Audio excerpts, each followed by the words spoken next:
Market இப்போ நான் வந்து 100 ருபீஸில் ஒரு ஸ்டாக் வாங்கியிருக்கேன். அது வந்து 80 ருபீஸ் வருது. இப்போ ஆனால் இன்னும் ஃபர்தராக அது வந்து ஃபால் ஆயிடுச்சுன்னா எனக்கு பெரிய லாஸ் ஆகிடுமோ அப்படின்னு ஒரு ஸ்டாக்கை நீங்கள் போய் பர்டிகுலராக எடுக்கும்போது ரிஸ்க் அதிகம். அந்த ஸ்டாக் இறங்குச்சுன்னா உங்கள் இன்வெஸ்ட்மெண்ட் ஃபால் ஆகும். அந்த ஸ்டாக் இன்க்ரீஸ் ஆச்சுன்னா உங்களுக்கு ஃபிக்ஸட் டெபாசிட் இருக்குது, ஆர்டி இருக்குது, பாண்ட்ஸ் இருக்குது. இதெல்லாம் விட்டுட்டு நான் ஏன் மியூச்சுவல் ஃபண்டை சூஸ் பண்ணுவேன்? அப்போது இந்த இடத்துல நமக்கு வந்து என்ன நினைக்கிறோம், நமக்கு ரிட்டர்னே ஆக்சுவலாக வருதுன்னு நம்ம நினைக்கிறோம். இன்ட்ரெஸ்ட்டு வருது, மணி க்ரோ ஆகுதுன்னு நினைக்கிறோம். ரியாலிட்டியில் பார்த்தீங்கன்னாக்கா உங்களுக்கு அந்த இன்ஃப்ளேஷன் பீட் பண்ணவே இல்லை. அப்போது இன்ஃப்ளேஷன் 6%, ஃபிக்ஸட் டெபாசிட்டில் 6%. அப்போ என்னோட பணம் அப்படியே தான் இருக்குது. வணக்கம், Chennai trading academy subscribers, viewers எல்லாருக்கும் வணக்கம். இதில் இந்த செஷனில் நான் மட்டும் இல்லை, என்னோடய ஃப்ரெண்ட், என்னோடய எக்ஸ் கலீக், என்னோட ஒர்க் பண்ணவர் மிஸ்டர் தெய்வசிகாமணி. ஸோ அவரும் நானும் சேர்ந்து தான் இந்த செஷனை உங்களோட டிஸ்கஸ் பண்ண போகிறோம். இந்த வீடியோவோட மேபி நீங்கள் பார்த்துட்ருக்கீங்க அப்படின்னா உங்களோட கொஷின்ஸையும் நீங்கள் போஸ்ட் பண்ணுங்கள். அடுத்த எபிசோடில் அதை பற்றியும் நம்ம டிஸ்கஸ் பண்ணலாம். சார், ஒரு பிகினர் மார்க்கெட்டுக்குள்ளே வரும்போது அவங்க ஒரு இன்வெஸ்ட்மெண்ட் பாங்கில் பண்ணணும்னு நினைக்கும்போது எது மாதிரியான ஸ்டாக் அவங்க சூஸ் பண்ணலாம் சார்? ஆக்சுவலாக நம்ம இதுக்கு முன்னாடி டிஸ்கஸ் பண்ண மாதிரி தான். என்னென்னா, ப்ரொஃபஷ்னலாக நீங்கள் ப்ராப்பராக மார்க்கெட்டில் ஒரு லாங் டேர்ம் இல்லை ஒரு லாங் ரன்னுக்கு வரணும் அப்படின்னா உங்கள் வெல்த்து க்ரியேட் பண்ணுறதுக்கு தான் ஃபஸ்ட்டு ஸ்டெப் எடுக்கணும். அதுக்கப்புறம் நீங்கள் லேர்ன் பண்ணிக்க அடுத்தடுத்த ப்ராடக்ட்ஸ் வந்து உங்களுக்கு எதை நீங்கள் நல்லா அண்டர்ஸ்டாண்ட் பண்ணிக்கிறீங்களோ அதை நீங்கள் சூஸ் பண்ணலாம். அது ப்ராப்ளம் இல்லை. பட் பிகினராக உள்ளே வரும்போது ஸ்டாக்கை செலக்ட் பண்ணுறது தான் எல்லாருக்குமே ஒரு பிரச்சனை இருக்குது. என்ன மாதிரி பிரச்சனை வரும் அப்படின்னா, ஸ்டாக்கு வந்து இன்க்ரீஸ் ஆகிட்டு இருக்கிற ஸ்டாக்கை போய் சேஸ் பண்ணுறது. இன்ஸ்டிடியூஷனலை பொறுத்த வரைக்கும் என்ன பண்ணுறாங்கன்னா, எந்த ஸ்டாக் என்ன இன்வெஸ்ட்மெண்ட்டாக இருந்தாலும் பாட்டமை தான் சர்ச் பண்ணுவாங்க. ஒரு ஸ்டாக்கு வந்து என்ன ஃபேர் வேல்யூ இருக்குது, எப்போ வந்து அது ஒரு அட்ராக்டிவ் வேல்யூவேஷன் இருக்குது, அதை தான் அவங்க சர்ச் பண்ணுவாங்க. அந்த மாதிரி ஸ்டாக்கை தான் சூஸ் பண்ணுவாங்க. நம்ம என்ன பண்ணுறோம் தெரியுங்களா, பறந்துட்டு இருக்கிற ஒரு ஸ்டாக்கை வேகமாக ஓடி போய் பிடிக்கும். அது நமக்கு பார்த்தாக்கா அட்ராக்டிவாக தெரியுதில்ல. ஆமாம், அதில் போகும்போது க்ரீனாகவே போட்டுன்னு போகும்போது அதனால நம்ம போய் அதை வாங்க. ஆமாம். இப்போது இது என்ன ஆகுன்னா, எப்போல்லாம் இன்ஸ்டிடியூஷனல் செல் பண்ணுறாங்களோ அப்போல்லாம் அதை நம்ம பை பண்ணுவோம். நம்ம பயந்து இறங்கும்போது எப்போல்லாம் நம்ம அதை லாஸை புக் பண்ணுறோமோ அப்போ அவங்க பை பண்ணுவாங்க. இல்லை சார், நமக்கான ஒரு ஜென்ரலான காமனாக பீப்புள் எனக்குமே அது வரக்கூடிய பயம் என்னன்னாக்கா, மார்க்கெட் இப்போ நான் வந்து 100 ருபீஸில் ஒரு ஸ்டாக் வாங்கியிருக்கேன். அது வந்து 80 ருபீஸ் வருது. இப்போ ஆனால் இன்னும் ஃபர்தராக அது வந்து ஃபால் ஆகிடுச்சுன்னா எனக்கு பெரிய லாஸ் ஆகிடுமோ அப்படின்ற ஒரு பயத்தில் தான் சார் நான் வந்து. ஆமாம். அப்போது இது வந்து நீங்கள் எந்த மாதிரி ஸ்டாக்கை நீங்கள் ஃபஸ்ட்டு சூஸ் பண்ணணும் அப்படின்னா, பிகினர், நான் வந்து இப்போ தான் மார்க்கெட்டுக்குள்ளே வரேன், இதோட ரிஸ்க் வந்து எனக்கு பெருசாக தெரியாது. அப்போ நீங்கள் ஃபஸ்ட்டு ETF தான் சூஸ் பண்ணணும். ஒரு ஸ்டாக்கை நீங்கள் போய் பர்டிகுலராக எடுக்கும்போது ரிஸ்க் அதிகம். அந்த ஸ்டாக் இறங்குச்சுன்னா உங்கள் இன்வெஸ்ட்மெண்ட் ஃபால் ஆகும். அந்த ஸ்டாக் இன்க்ரீஸ் ஆச்சுன்னா உங்களுக்கு ப்ராஃபிட் அதிகமாகும். ஆனால் அந்த மாதிரி ஸ்டாக்கை சூஸ் பண்ணுறது விட நீங்கள் ரிஸ்க்குக்கு தான் நீங்கள் ஃபோக்கஸ் பண்ணணும். அப்போ என்னென்னா, மல்டிபிள் ஸ்டாக் இருக்கிற பேஸ்கெட் நிஃப்டி 50 இண்டெக்ஸ் ETF இருக்குது. நிஃப்டியோட ETFில் வந்து 50 ஸ்டாக், அதாவது நிஃப்டி 50ல் இருக்கிற 50 ஸ்டாக்கு அந்த ப்ரொப்போர்ஷன் வேல்யூ வெயிட்டேஜில் தான் நம்ம இந்த ETFலையும் இருக்கும். அப்போது நிஃப்டியோட ரிட்டர்ன் என்னவோ அதை வந்து இந்த ETF ரிஃப்ளெக்ட் பண்ணும். ஃபார் எக்ஸாம்பிள் 2025 பார்த்தீங்கன்னா 8 to 10% நிஃப்டி ரிட்டர்ன் கொடுத்துச்சு. நம்ம ETFும் கிட்டத்தட்ட அந்த ரிட்டர்ன் வந்திருக்கும்.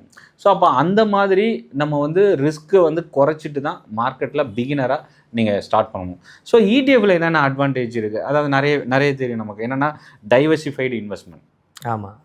இப்போது நீங்கள் ஐடி ஸ்டாக்கை மட்டும் சூஸ் பண்ணணும்னு அவசியம் இல்லை. ஐடி இண்டஸ்ட்ரியெல்லாம் பார்த்தீங்கன்னா இந்த 2026 மோசமான வருஷம்.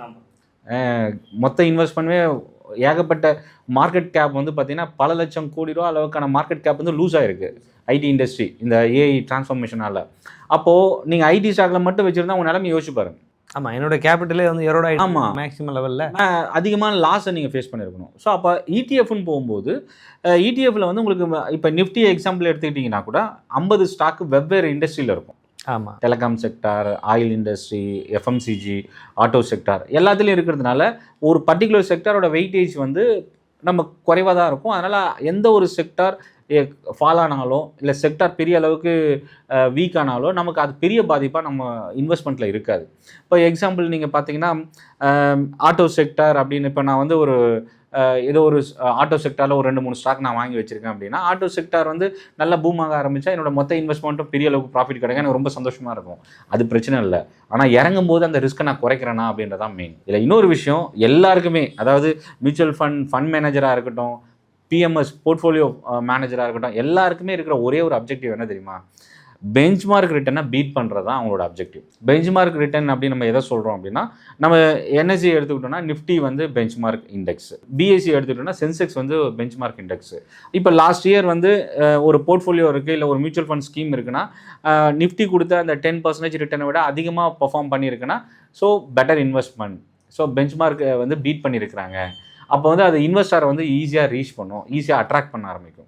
ஸோ அப்போ நம்மளோட போர்ட்ஃபோலியோ நம்மளே ஓனாக இன்வெஸ்ட் பண்ணாலும் நம்மளோட டார்கெட் வந்து பெஞ்ச்மார்க் ரிட்டனாக பீட் பண்ணணும். எனக்கு அடுத்த வருஷம் 10% கிடைக்கணும், 20% கிடைக்கணும் அப்படி திங்க் பண்ணுறதை விட பெஞ்ச்மார்க் ரிட்டன் மைனஸில் போனாலும், சப்போஸ் ஒரு இந்த 2026 ஒரு 5% மைனஸில் நிஃப்டி முடியுது, க்ளோஸ் ஆகுதுன்னா எனக்கு அதை விட கம்மியான லாஸ் இருந்தால் ஐ வில் பி சக்ஸஸ்ஃபுல். என்னோட போர்ட்ஃபோலியோ வந்து ரொம்ப சக்ஸஸ்ஃபுல்லாக நான் மெயின்டைன் பண்ணுறேன்.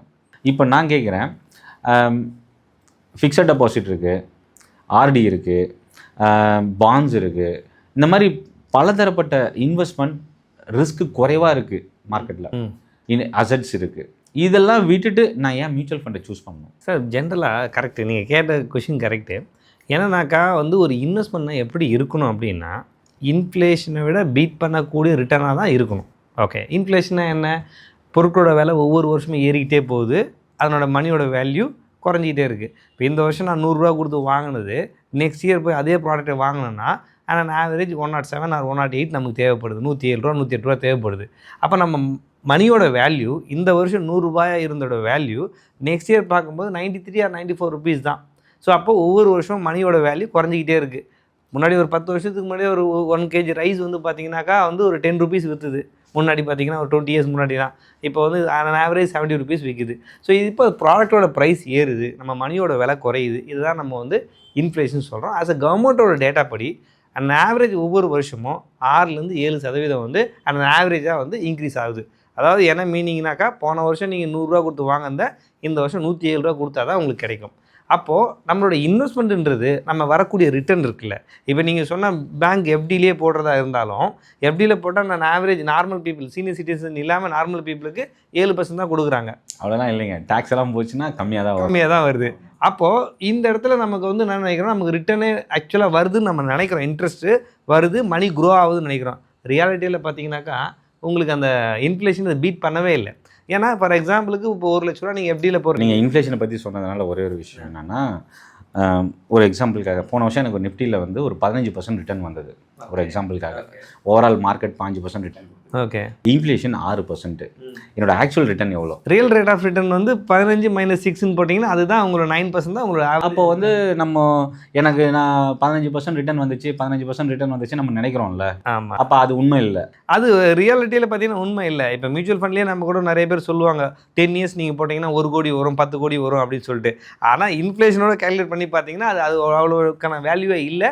அதை டிப்ரிஷியேட் பண்ணி பார்த்தாக்க கம்மியாக தான் இருக்கும்.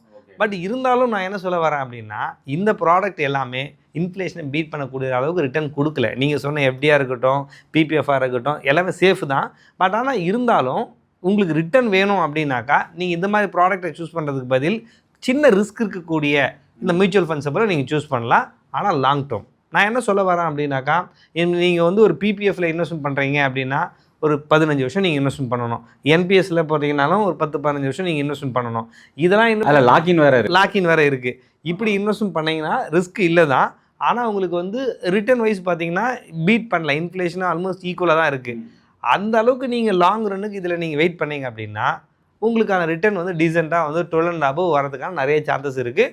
அட்லீஸ்ட் வந்து உங்கள் ரியல் ரேட் ஆஃப் ரிட்டர்ன், அதாவது இன்ஃப்ளேஷன் அட்ஜஸ்ட் பண்ணி வரக்கூடிய ரிட்டர்ன் ஒரு 4-5% கிடைக்கும். ஸோ அப்போது மற்ற ப்ராடக்ட்டை கம்பேர் பண்ணும்போது மியூச்சுவல் ஃபண்ட்ஸ். ஸோ அப்போ ஒரு பிகினர் தெரிஞ்சிக்கக்கூடிய விஷயம் என்னென்னா, இந்த ரியல் ரேட் ஆஃப் ரிட்டர்ன்றது தான் ரொம்ப இம்பார்ட்டன்ட். கண்டிப்பாக. இப்போ நிறைய பேர் வந்து எனக்கு 7% வந்துச்சு, 8% வந்துன்னு சொல்லுவாங்க. ஆனால் ரியலாக பார்த்தீங்கன்னாக்கா 0.5-1% தான் அவங்களுக்கு ரியல் ரிட்டர்னே கிடச்சிருக்கு. அப்போது இன்ஃப்ளேஷன் 6%, ஃபிக்ஸட் டெபாசிட்டில் அதே 6%. அப்போ அது என்ன டிஃப்ரெண்ட்? ஒன்று ரெண்டு ரியல் ரேட் ஆஃப் ரிட்டர்ன் என்ன? எதுவுமே இல்லை, 0 தான். அப்போ என்னோட பணம் அப்படியே தான் இருக்கு. அப்படியே தான் இருக்குது. ஆனால் ஆனால் நீங்கள் பீரோவில் வச்சுருந்தீங்கன்னா அதுவுமே இன்னும் கம்மியாகிட்டு இருக்கும்ல. அட்லீஸ்ட் பீரோவுக்கு பதில் நீங்கள் பேங்க்கில் போட்டு வைக்கிறீங்க. ஆனால் மாதம் மாதம் எனக்கு ஒரு இன்ட்ரெஸ்ட் வருது என்னோட ஃபிக்ஸட் டெபாசிட்ல இருந்து. இன்ட்ரெஸ்ட் வருது தான், ஆனால் இன்ட்ரெஸ்ட் மட்டும் தான் வாங்கிக்கிறீங்க, உங்கள் பணம் க்ரோ ஆகவே இல்லையே. அது வந்து ஒரு சேவிங்ஸ்னு சொல்லலாம். பட் ஆனால் அது நாட் இன்வெஸ்ட்மெண்ட். இன்வெஸ்ட்மெண்ட் இருக்கும்போது உங்களுக்கு ரிட்டர்ன் வந்து க்ரோ வந்து ஆகணும். ஆக்சுவலாக மணி க்ரோ ஆகணும் இன்வெஸ்ட்மெண்ட்டில். இது வந்து ஒரு சேவிங்ஸ் சேஃப்டியாக வச்சுக்கிறீங்க. உங்களுக்கு வெல்த்தை க்ரியேட் பண்ணணும்னா நீங்கள் வந்து இது மாதிரியான இன்ஃப்ளேஷனை பீட் பண்ணக்கூடிய ப்ராடக்ட்டில் இன்வெஸ்ட்மெண்ட் பண்ணால் தான் பெட்டராக இருக்கும். அது பிகினருக்கு மியூச்சுவல் ஃபண்ட்ஸ் வந்து ஒரு பெட்டர் ஆப்ஷன் தான் ஃபார் லாங் டேர்ம். அதுவுமே லாங் டேர்முக்கு தான்.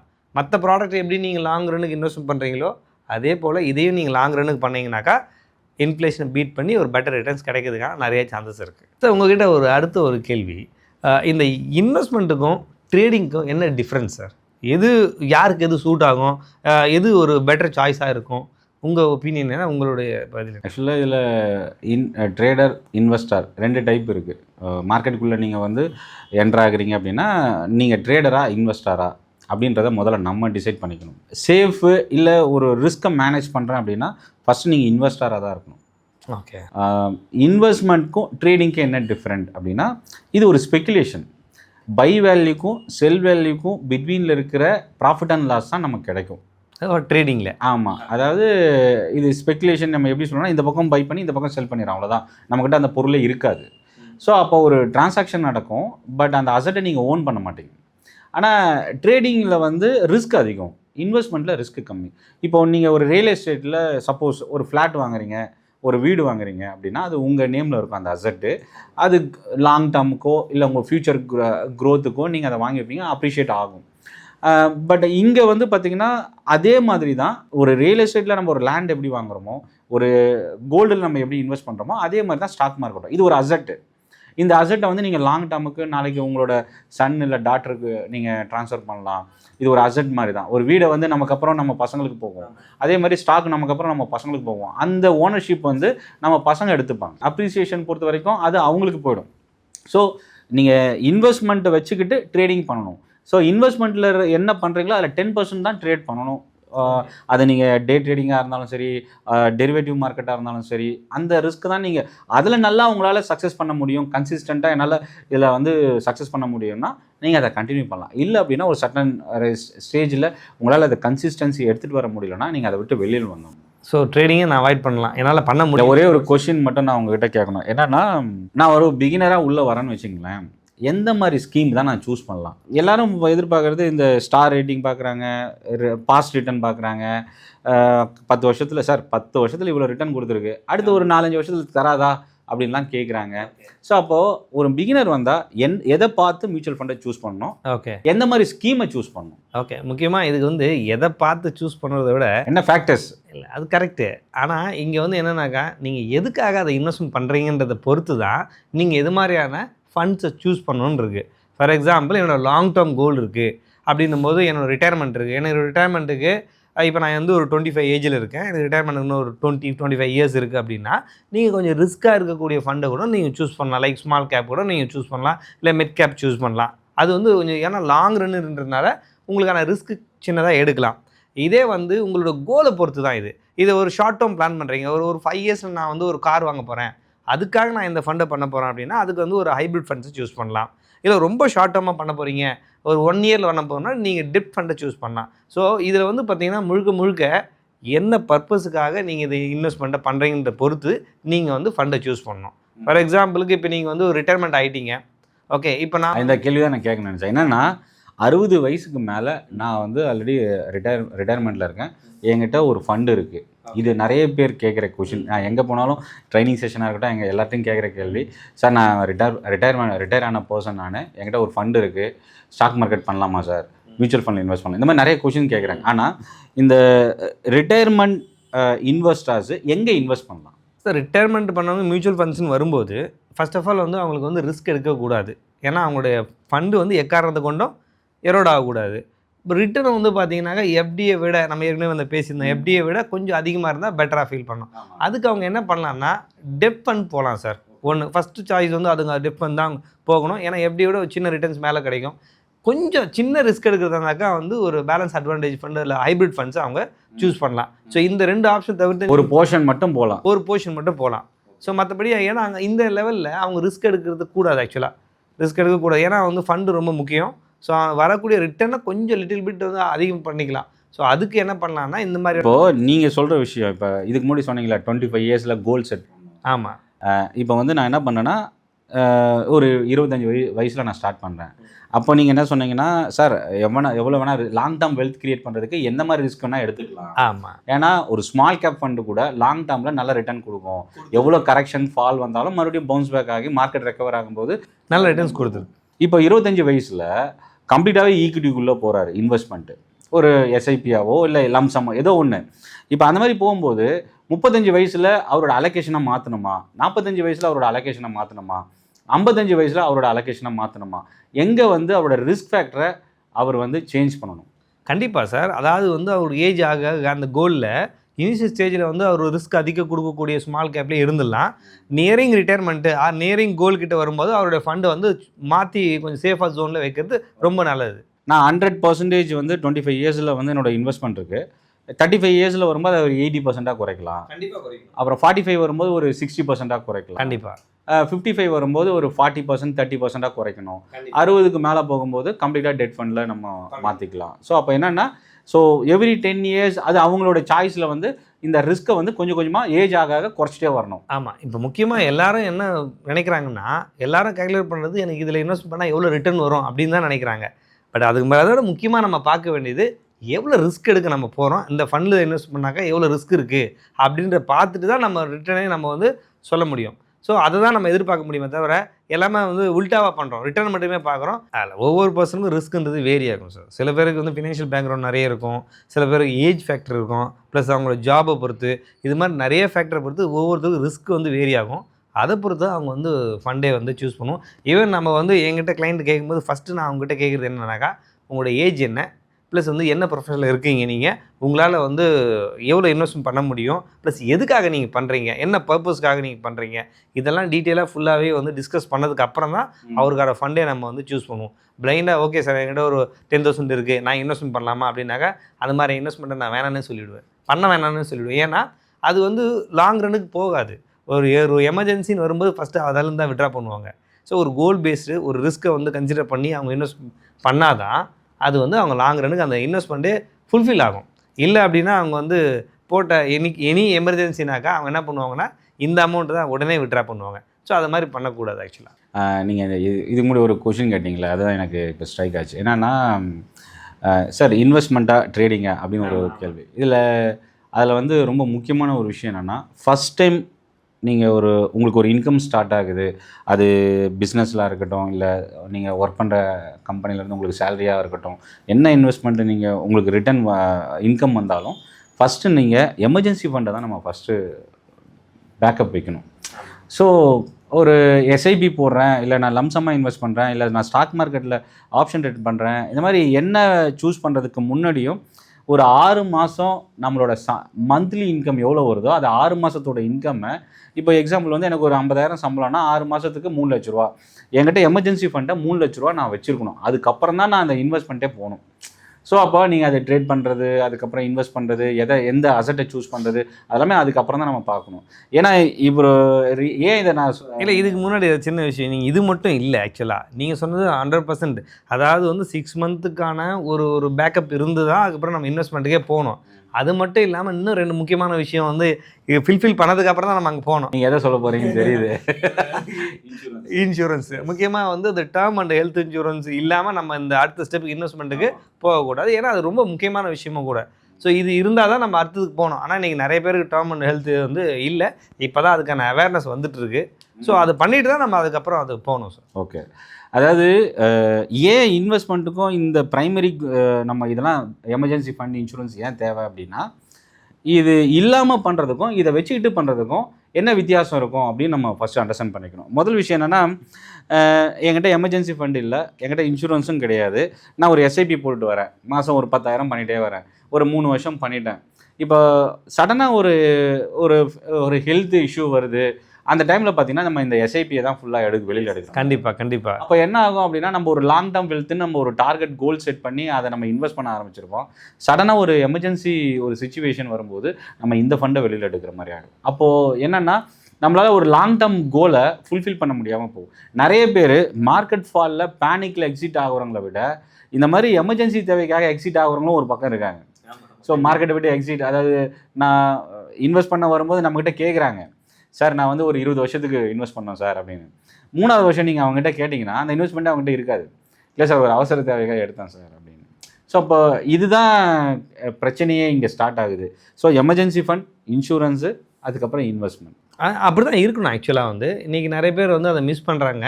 ஸோ இதுதான் ப்ராப்பரான ஒரு ஸ்ட்ரக்சர். அது கொஞ்சம் பீஸ்ஃபுல்லாக நமக்கு கண்டினியூ ஆகும். நம்ம எங்கேயுமே பிரேக் பண்ண தேவை. நம்மளோட எஸ்ஐபியாக இருக்கட்டும், இல்லை லம்சமாக இருக்கட்டும், எங்கேயாவது ஒரு இடத்துல நம்ம போய் பிரேக் பண்ணிடுறோம். ஸோ அது டேக்ஸுக்கும் அது ஒரு பிரச்சனை. ஏன்னா லாங் டேர்மில் கன்வெர்ட் ஆகுதா, இல்லை ஷார்ட் டேர்மில் கன்வெர்ட் ஆகுதா, அந்த ஒரு பிரச்சனையும் இருக்குது. இல்லை சார், ஒரு சிலர் என்ன சொல்லுவாங்கன்னா, சார் நான் இப்போ எடுத்துகிட்டு அடுத்த ஒரு வாரத்தில் மறுபடியும் போட்டுருவோம் சார்ன்னுவாங்க. அது எடுத்துகிட்டு போகிறது ஒன்றும் பெரிய விஷயம் இல்லை. ஆனால் அதை எடுத்துட்டிங்கன்னா அது பிரேக் ஆகிடும். உங்களுக்கு லாங் டேர்முக்குள்ளே போகாது. மறுபடியும் நீங்கள் அந்த ஸ்லாபை கிராஸ் பண்ணணும், அதுக்கு நீங்கள் வெயிட் பண்ணணும். ஸோ அந்த மாதிரி பிரச்சனைலாம் இருக்குது. ஸோ இப்போது இந்த காம்பவுண்ட் இன்ட்ரெஸ்ட் அப்படின்னு ஒன்று எனக்கு என்னென்னா, நான் ஆல்ரெடி சொன்ன மாதிரி நான் போடுற பணம் எந்த மியூச்சுவல் ஃபண்டாக இருந்தாலும் இன்வெஸ்ட் பண்ணுறது அடுத்த வருஷம் அப்ரிஷியேட் ஆகுதா அப்படின்னு எதிர்பார்க்குறாங்க. ஆனால் இந்த காம்பவுண்ட் இன்ட்ரெஸ்ட் உண்மையிலே என்ன தான் சொல்லுது சார்? காம்பவுண்ட் இன்ட்ரெஸ்ட் வந்து கூட்டு வட்டின்னு சொல்லுவோம். அதாவது வந்து ஒரு வட்டிக்கு வட்டி ஒரு செஸ் போர்டில் வந்து பார்த்திங்கன்னா டபுள் இரட்டிப்பாக்குன்னே சொல்லுவேன். அதாவது வந்து எத்தனை மடங்கு எத்தனை நாளில் வந்து அது டபுள் ஆகுதுன்னு. இப்போ இதில் மியூச்சுவல் ஃபண்டை பொறுத்த வரைக்கும் எவ்வளோக்கு நீங்கள் லாங் ரன்னுக்கு வைக்கிறீங்களோ அது ஒர்த்தாக இருக்கும். ஃபார் எக்ஸாம்பிள் நீங்கள் வந்து ஒரு 5 இயர்ஸுக்கு ஒரு 1000 ருபீஸ் இன்வெஸ்ட்மெண்ட் பண்ணுறீங்க அப்படின்னா ஒரு வேல்யூ வரும். இதே நீங்கள் 10 இயர்ஸுக்கு அதே 1000 ருபீஸ் பண்ணும்போது உங்களுக்கு வந்த வேல்யூவை விட டபுள் மடங்கு உங்களுக்கு வரதை விட ட்ரிபிள் மடங்காக வரும். இதே 20 இயர்ஸ் பண்ணும்போது அதனுடைய இது பார்த்திங்கன்னா ரொம்ப பெருசாக இருக்கும். ஆக்சுவலாக இது என்னன்னாக்கா வந்து நீங்கள் நான் ஏற்கனவே சொன்ன மாதிரி தான், செஸ் போர்டில் வந்து டபுளாக ஆகும். 1 + 2 1 2. அப்போ வந்து 2 + 2 4 டபுள் ஆகணும்னா 8 டபுள் ஆகணும்னா 16. இது மாதிரி வந்து உங்களுக்கு டபுள் ஆகிட்டே இருக்கும். ஸோ காம்பவுண்ட் இன்ட்ரெஸ்ட்டும் அப்படி தான் உட்கார். ஸோ ஃபஸ்ட்டு 100% டைம் எடுக்கும், செகண்ட் 100% வந்து கம்மியான டைம் குயிக்காக வரும். ஸோ நீங்கள் எப்பவுமே உங்களுக்கு கூட ஒரு 1 crore நீங்கள் சேவ் பண்ணுறது தான் கஷ்டம். ஒரு 10 வருஷம் ஆகுதுன்னு வச்சுங்களேன். இதே வந்து அடுத்த 1 crore சேவ் பண்ணுறதுக்கு அது காம்பவுண்ட் இன்ட்ரெஸ்ட் மூலமாக என்ன ஆகுனாக்கா ரொம்ப ஷார்ட் பீரியடில் சேவ் பண்ணிடலாம். ஸோ காம்பவுண்ட் இன்ட்ரெஸ்ட் வந்து இங்கே தான் வந்து நமக்கு வந்து நல்லாவே வந்து ஒர்க் அவுட் ஆகுது. இது மியூச்சுவல் ஃபண்ட்ஸில் நல்லாவே ஒர்க் அவுட் ஆகும். ஆக்சுவலாக இப்போ மார்க்கெட் வந்து சடனாக இப்போ ஃபால் ஆகுது. ஈவன் வந்து கோவிடாக இருக்கட்டும், ஈவன் இப்போ வந்து வாராக இருக்கட்டும், இந்த உக்ரைன் வார், அதுக்கப்புறம் வந்து பார்த்திங்கன்னா இப்போ ஈரான் வார். ஸோ இந்த மாதிரி நிறைய டைம் வந்து ஸ்டாக் மார்க்கெட் வந்து ஃபால் ஆகுது. ஸோ இப்போ மார்க்கெட் ஃபால் ஆகும்போது நான் வச்சுருக்க போர்ட்ஃபோலியோவை நான் வந்து நிறைய பேர் என்ன பண்ணுறாங்கனாக்கா வந்து பேனிக்காகி வெளியே வந்துடுறாங்க. ஸோ இது மாதிரியான டைமில் எப்படி அவங்க வந்து பேனிக்காக வெளியே வராமல் எப்படி சேஃபாக அவங்க போர்ட்ஃபோலியோ மெயின்டைன் பண்ணுறது? ஓகே, ஃபஸ்ட்டு விஷயம் என்னென்னா, மார்க்கெட் ஃபால் ஆகிறது இறங்கி கீழே போய் ஜீரோலாம் ஆகாது. ஃபஸ்ட்டு விஷயம், ஃபால்ன்றது டெம்பரவரி, க்ரோத்துன்றது பெர்மனெண்ட். லாங் ரன்னுக்கு நீங்கள் எடுத்துக்கிட்டிங்கன்னா இப்போ ஒவ்வொரு பீரியட்லேயும் கண்டிப்பாக கரெக்ஷன் வரும். அது ஒரு சைக்கிளிக் மாதிரி ஒவ்வொரு ரேலிக்கும் ஒரு ஃபால் இல்லை ஒரு ஸ்பீட் பிரேக்கர் வந்து இருக்கும். 2008 ஃபினான்ஷியல் கிரைசிஸ் ஓப்பனிங்கே பார்த்தீங்கன்னா ஒரு டவுன் ஃப்ரீஸ். ஆமாம், அதான் நம்ம நிறைய பார்த்துருக்கோம் அந்த டைமில். அந்த மாதிரி ஃபினான்ஷியல் கிரைசிஸு, அதுக்கப்புறம் ட்ரேட் வார் 1, ட்ரேட் வார் 2, இன்னும் எத்தனை ட்ரேட் வார் போகும்னு தெரியாது நமக்கு. அதுக்கப்புறம் ஜியோ பொலிட்டிக்கல் டென்ஷன், இந்த மாதிரி ஹெல்த் கிரைசிஸ் 2020. இந்த மாதிரி ஒவ்வொரு சிச்சுவேஷன்லையும் இந்த மாதிரி மார்க்கெட் ஃபால் அதுக்கு ஒரு ரீசன் இருக்கும். ஏதோ ஒரு ரீசனை வச்சு மார்க்கெட் ஃபால் ஆகும் ஒரு பீரியட்லையும். அதுக்கு நம்ம காரணம் என்ன வேணால் வச்சுக்கலாம். அப்பப்போ ஃபால் ஆகும்போது இதனால் ஃபால் ஆச்சு, அடுத்த 4 வருஷம் கழிச்சு இதனால் ஃபால் ஆச்சு அப்படின்னு நம்ம சொல்லிக்கலாம். ஆனால் இந்த எல்லா ஸ்பீட் பிரேக்கரையும் தாண்டி உங்கள் இன்வெஸ்ட்மெண்ட்டை நீங்கள் எடுத்துகிட்டு போய் சேர்க்கறது கண்டிப்பாக கஷ்டம்தான். அது வந்து ஈஸியான விஷயங்க, இது ஏன் நம்ம செய்ய மாட்டேன்றாங்க அப்படிலாம் நம்ம கேட்க. சார், மார்க்கெட்டை பார்க்கும்போதே நமக்கு ஒரு பேனிக் ஆகுது. நம்ம பணம் வந்து குறைஞ்சிக்கிட்டே இருக்குது. போர்ட்ஃபோலியோ வேல்யூ நேற்று 1 லட்ச ரூபா இருக்கும், இன்றைக்கி மார்க்கெட் முடிஞ்சதுக்கப்புறம் இன்றைக்கி அதோட வேல்யூ வந்து 95,000 இருக்கும், இல்லை 90,000 இருக்கும். அப்போ நேற்று நம்ம முடிச்சிருக்கலாமேன்னு தோண ஆரம்பிக்கும். இந்த மாதிரிலாம் நிறைய, இது வந்து ஒரு மைண்ட் கேம். இது ஆக்சுவலாக இதை வந்து நம்ம எமோஷன்ஸ் அப்படின்னு சொல்லுவோம் இல்லையா, இது வந்து நம்ம எப்படி பீட் பண்ணலாம் அப்படின்னா அந்த போர்ட்ஃபோலியோ டைவர்சிஃபிகேஷன் தான். இப்போ 2008 எடுத்தாலும் 2020 தான் மேஜர். இது 2 தான் மேஜர் கிரைசிஸ். 2008 வந்து 60-70% கிட்ட ஃபால் ஆச்சு. 2020 வந்து பார்த்தீங்கன்னா 30 35%. ஆமாம் 35% ஃபால் ஆச்சு. இதை 2 மேஜர் கிரைசிஸை எடுத்துக்கிட்டாவே இந்த 2 இடத்துலையும் கோல்டு நல்லா பர்ஃபார்ம் பண்ணிச்சு. ஆமாம் 20% 30%க்கு மேலே 2020 ரீசெண்டாக. ஸோ அப்போ என்னன்னா இந்த போர்ட்ஃபோலியோ டைவர்சிஃபிகேஷன் என்ன நினைக்கிறாங்கன்னா, சார் நான் 350 கம்பெனி என் போர்ட்ஃபோலியோவில் வச்சிருக்கேன் சார் அப்படின்னு ஒருத்தர் சொல்கிறார். இது போர்ட்ஃபோலியோ டைவர்சிஃபை பண்ணிட்டேன் சார் அப்படின்றாரு. நீங்கள் 350 கம்பெனி வைக்கிறது உங்கள் போர்ட்ஃபோலியோவில் அது டைவர்சிஃபிகேஷன் கிடையாது. ஏன்னா 50 கம்பெனி வச்சிருக்கலாம் சார். நம்ம ஸ்டாக் மார்க்கெட்டுக்குள்ள வந்தாக்க ஒரே கம்பெனி இல்லை பரவாயில்ல வச்சிருக்கலாம். நான் எதுக்காக இதை சொல்கிறேன்னா, இது வந்து போர்ட்ஃபோலியோ டைவர்சிஃபிகேஷன் கிடையாது. ஓகே, நீங்கள் 500 கம்பெனி கூட வைக்கலாம், என்ன வேணால் நிஃப்டி 500 ETF கூட இந்த 500ல இன்வெஸ்ட் பண்ணக்கூடிய மியூச்சுவல் ஃபண்டு கூட நீங்கள் வாங்கலாம், அது பிரச்சனை இல்லை. எங்கே பிரச்சனைனா மார்க்கெட்டை பீட் பண்ணக்கூடிய ரிட்டர்ன் டைவர்சிஃபை பண்ணால் ரிஸ்க்கை என்னால் குறைக்க முடியுன்றதுக்காக நீங்கள் இவ்வளோ ஸ்டாக் வைக்கிறீங்கன்னா அது உண்மையிலே அது டைவர்சிஃபிகேஷன் கிடையாது. அப்போ டைவர்சிஃபிகேஷன்றது என்னென்னா -1 காரலேஷன் இருக்கணும். -1 காரலேஷன்னா என்னென்னா ஒரு அசட் வீக் ஆகும்போது இன்னொரு அசட் ரெக்கவர் ஆகும் இல்லை இன்க்ரீஸ் ஆகும், ஆப்போசிட் டைரக்ஷன் இருக்கும். நீங்கள் என்ன சொல்கிறீங்கன்னாக்கா உங்களோட இன்வெஸ்ட்மெண்ட்டே வேரியஸ் அசட்டில் இருக்கணும்னு. ஆமாம். இல்லை இன்னொரு விஷயம் என்னென்னா, இப்போ ஈக்விட்டியே எக்ஸாம்பிள் எடுத்துக்கங்களேன். 2026 ஸ்டார்ட் ஆனதுலேருந்து ஐடி ஸ்டாக்ஸ் எல்லாமே ஒரு பக்கம் ஃபால் ஆகிட்டு இருக்கு. ஆமாம். இப்போ நீங்கள் ஐடி ஸ்டாக் மட்டுமே வச்சிருந்தீங்கன்னா நம்ம நல்லா 20-30% நம்ம லூஸ் பண்ணியிருக்கணும். ஆமாம். ஸோ அப்போது இன்னொரு பக்கம் அதர் செக்டார்ஸில் நல்லா பர்ஃபார்ம் மெட்டல் இண்டெக்ஸ்லாம் பார்த்தீங்கன்னா நல்லா பர்ஃபார்ம் பண்ணியிருக்கு. ஸோ இந்த பக்கம் ஐடி ஃபால், இந்த பக்கம் மெட்டல் நல்லா பர்ஃபார்ம் பண்ணுது. அப்போ என்னென்னா நீங்கள் இந்த 2 செக்டாரை நீங்கள் பேலன்ஸ்டாக வச்சுருக்கீங்கன்னா உங்களோட ரிஸ்க் வந்து குறையும். இது ஒரு டைவர்சிஃபிகேஷன். அதே மாதிரி ஈக்விட்டி மட்டும் அதுக்குள்ளே மட்டும் நீங்கள் டைவர்சிஃபை பண்ணாமல் அதர் அசட் லைக் பாண்ட் டெட்டில் இன்வெஸ்ட் பண்ணலாம், கோல்டில் இன்வெஸ்ட் பண்ணலாம். ஸோ பாண்ட் டெட்டில் என்ன இதில் இல்லாதது என்னன்னா இது ஃபிக்ஸட் ரிட்டர்ன். கோல்டு வந்து பார்த்தீங்கன்னா இன்ஃப்ளேஷன் ஹெட்ஜ் பண்ணுற ப்ராடக்ட். ஸோ அப்போ மார்க்கெட் இது அதாவது மார்க்கெட் எங்கெல்லாம் கிரைசிஸ் வருதோ அப்போ கோல்டு சில்வர் ரெக்கவர் ஆகும். அதில் ஒரு இது என்னென்னா இப்போ கூட ஒருத்தர் கேட்டார், சரி எல்லாமே இறங்குது என்ன சார் பண்ணுறது அப்படின்னு. கண்டிப்பாக இது வந்து பாசிபிள் தான். இதெல்லாம் நடக்காதுன்னு நம்ம சொல்ல முடியாது. இப்போ 2026 ஆரம்பிச்சதுலேருந்தே கோல்டு சில்வர் இறங்குது, ஈக்விட்டி மார்க்கெட்டும் ஃபால் ஆகுது, நிறைய வேரியஸ் ரீசன்லாம் இருக்குது. அது வந்து நம்ம ஏன்னா இதுக்கு முன்னாடி இந்த மாதிரிலாம் இல்லை, இப்போ இது இந்த மாதிரி இருக்கிறதுனால இந்த மாதிரி ஒரு புது சினாரியோ நடக்குது. இதுக்கு முன்னாடிலாம் பார்த்தீங்கன்னாக்கா நிஃப்டி இறங்குச்சுன்னா கோல்டு ஏறும். ஆமாம். ஆனால் இப்போ அந்த மாதிரி இல்லை, ரெண்டுமே சேர்ந்து இறங்குது. ஆமாம். ஸோ அந்த மாதிரி பட் இந்த -1 காரலேஷன் என்ன சொல்லுதுன்னா கோல்டு, பாண்டு இல்லை டெப்ட்டு, அதே மாதிரி ஸ்டாக்ஸு, இல்லை ஒரு படி மேலே இப்போ டெக்னாலஜிலாம் நிறைய வளர்ந்து இருக்கிறதுனால ஓவர்சீஸ் மார்க்கெட்லேயும் நம்ம இன்வெஸ்ட் பண்ணலாம். நம்ம கவர்மெண்ட்டாக வந்து செபி வந்து அப்ரூவ் கொடுத்துருக்காங்க, நீங்கள் ஓவர்சீஸ் ஸ்டாக்ஸையும் வந்து வாங்கலாம் அப்படின்னு. இந்த கிஃப்ட் நிஃப்டி இப்போ இதெல்லாம் வந்து நீங்கள் இந்தியாவிலேருந்து எந்த கண்ட்ரி வேணால் நீங்கள் சூஸ் பண்ணலாம் இன்வெஸ்ட்மெண்ட்க்கு. ஸோ அந்த அட்வான்டேஜஸ்லாம் இதெல்லாம் வந்து ஒரு டைவர்சிஃபிகேஷன். தெய்வா ரொம்ப சந்தோஷம். Mutual fund, stock market, beginner எங்கே இன்வெஸ்ட் பண்ணலாம், ஆப்ஷன் ட்ரேடிங்கில் என்ன பிரச்சனை, ஸோ இதை பற்றி கம்ப்ளீட்டாக மேபி இந்த செஷன் வந்து பிகினருக்கும் சரி எக்ஸ்பீரியன்ஸ் ட்ரேடர், முக்கியமாக ஆப்ஷன், இந்த வீக்லி ஆப்ஷன் தான் நான் போவேன் அப்படின்னு ஒரு குரூப் இருக்குது. ஸோ இவங்க எல்லாருக்குமே இந்த செஷன் ரொம்ப யூஸ்ஃபுல்லாக இருக்கும் அப்படின்னு நினைக்கிறேன். என்னோடய அழைப்பை ஏற்று இங்கே வந்ததுக்கு ரொம்ப தேங்க்ஸு. ஏன்னா மியூச்சுவல் ஃபண்டில் நிறைய நீங்கள் ரொம்ப எக்ஸ்பீரியன்ஸ் ரொம்ப அதிகமாக இருக்கிறதுனால மியூச்சுவல் ஃபண்ட் பற்றி நிறைய விஷயம் உங்களுக்கு தெரிஞ்சிருக்கும்.